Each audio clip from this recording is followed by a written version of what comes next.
బిర్యానీ అనే వాళ్ళకి ఈ ఎగ్ బిర్యానీ చూసారనుకో సింపుల్గా ఈజీగా ఒక 30 నిమిషాల్లో రెడీ చేసుకోవచ్చండి. ఎగ్ బిర్యానీ అంత టేస్టీగా ఉంటుంది. ముందుగా బాయిల్ చేసుకున్న ఎగ్స్ని పక్కన పెట్టుకున్నానండి.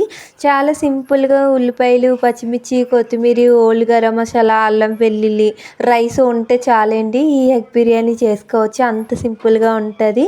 ఇప్పుడు రెసిపీలోకి వెళ్ళిపోవచ్చా?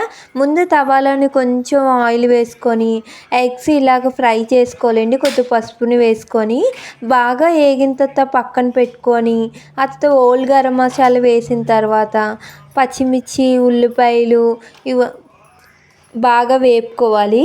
వేపిన తర్వాత ఆ తర్వాత కచ్చాపిచ్చా దంచిన అల్లం వెల్లుల్లిని కొద్దిగా వేసిన తర్వాత కొద్దిగా ఓ ట్రిప్ చెప్తాను చూడండి. బిర్యానీలు కానీ ఏమైనా చేస్తే అప్పటికప్పుడు అల్లం వెల్లుల్లి తెచ్చుకుని చాలా టేస్టీగా ఉంటుంది.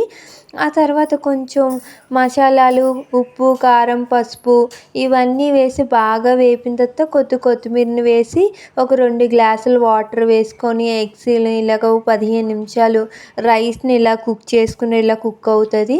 ఒక 5 నిమిషాల తర్వాత ఇంకా బాగా కుక్ అయిపోయిన తర్వాత నెయ్యిని వేసుకొని ఇలా మనం సర్వ్ చేసుకొని తింటే చాలా బాగుంటుంది. తప్పగా ఈ రెసిపీ